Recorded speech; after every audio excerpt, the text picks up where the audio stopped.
Hello, welcome to my channel or welcome back. If you are new here, my name is Sarah. I'm a certified life and business coach. I help heart-centered practitioners, heart-centered service providers, spiritual practitioners, and creatives build lives and businesses of their dreams.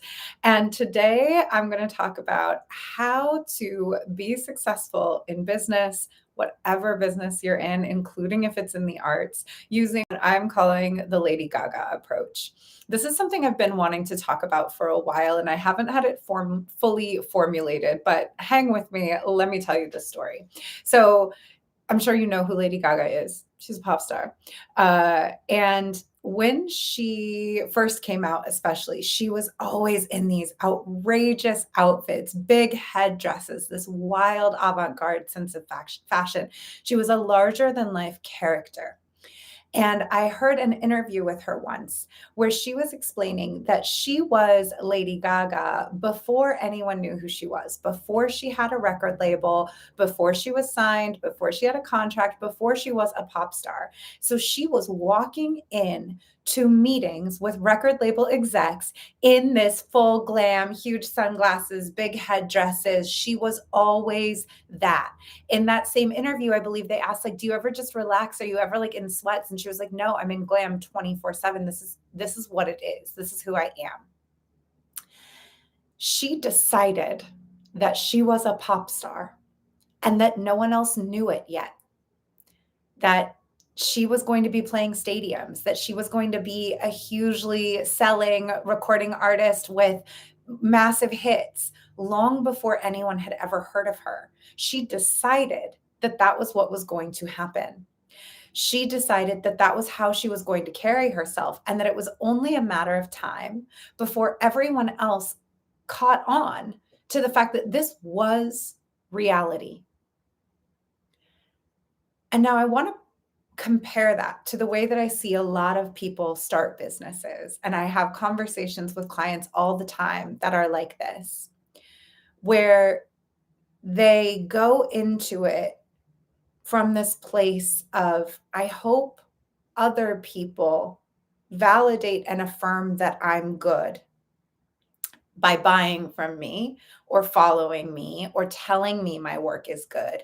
And then once enough people have bought from me or validated me or told me where my work is good, then I will start to, I guess, allow myself to believe that my business is going to work, that I will have a career, that it's going to work out.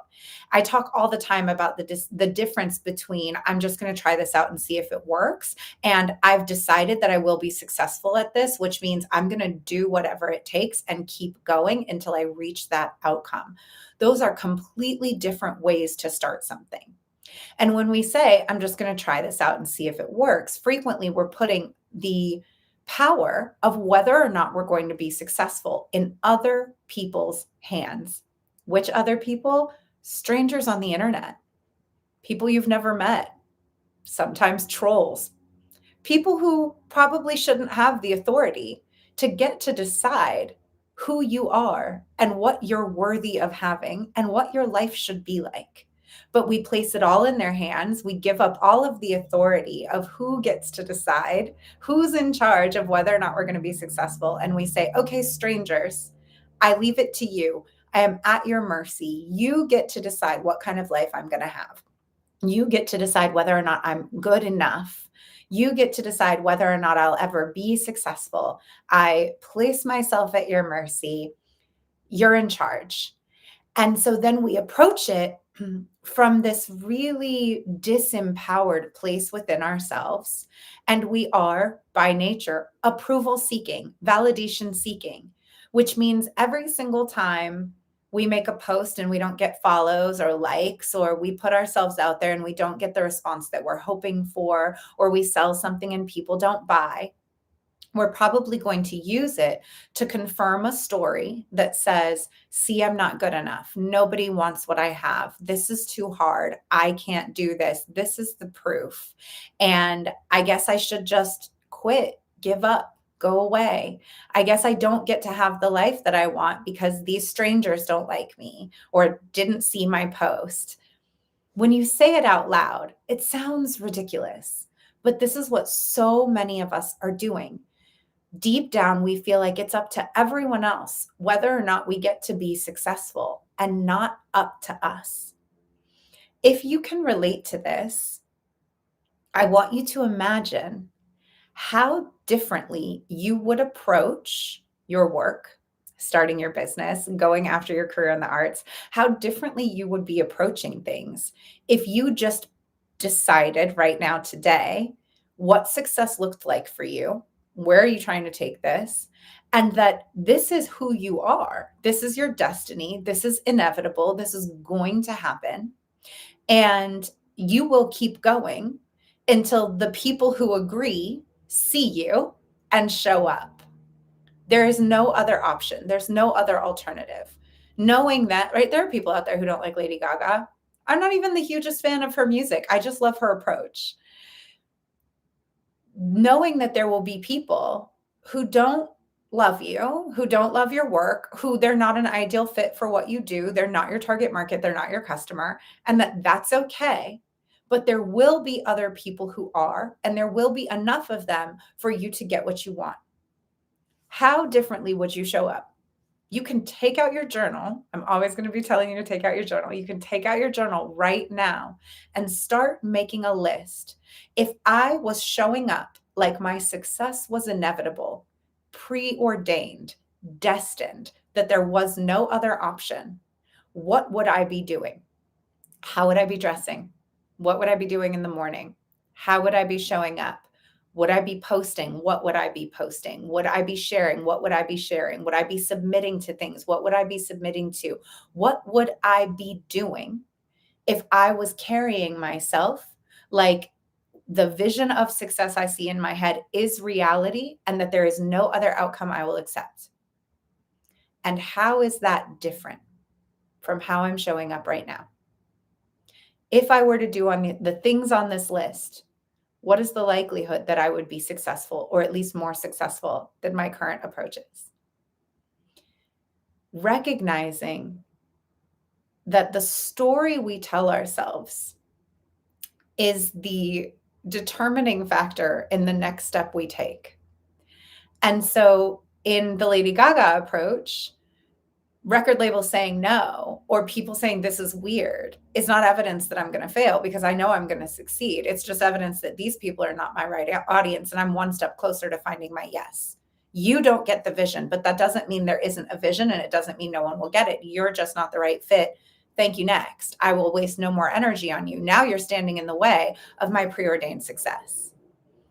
In the outsourcing authority approach, that person saying no, that customer not buying, the posts not getting any likes, is now proof that I'm not good enough and that maybe I should quit and that I don't get to have the life that I want. Both of them are simply our interpretation of the fact. The fact is, I made a pitch, they said no. The fact is, this person doesn't like what I'm doing. The fact is, this person is not a customer for me. That's a fact. The story that we assign to the fact is going to determine our next move. One of the stories makes me feel good, empowered, and then the inevitable action is I keep moving and I try again, because I know that one foot in front of the other, my success is inevitable and ordained.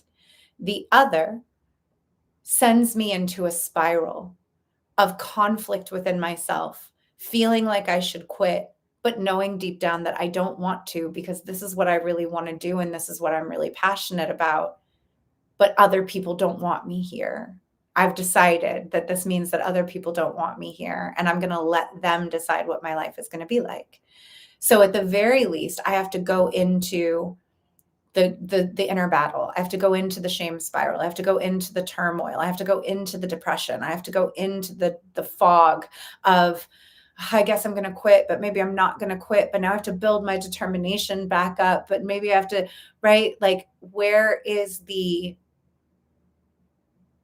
fire that's going to move you easily from one step to the next, when we're indulging in the story that says that other people's lack of response, enthusiasm, or encouragement is going to decide whether or not I get to live the life I want to live?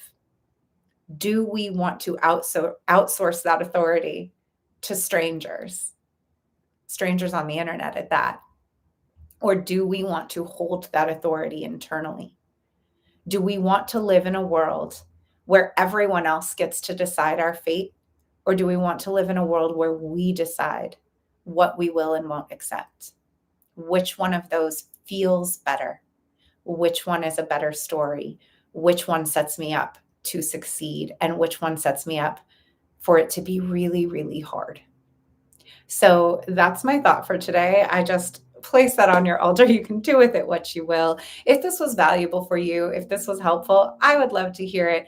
Leave me a comment in the comment section below. And while you're here, make sure that you subscribe to the channel so that you can get updates, more videos, check in with me.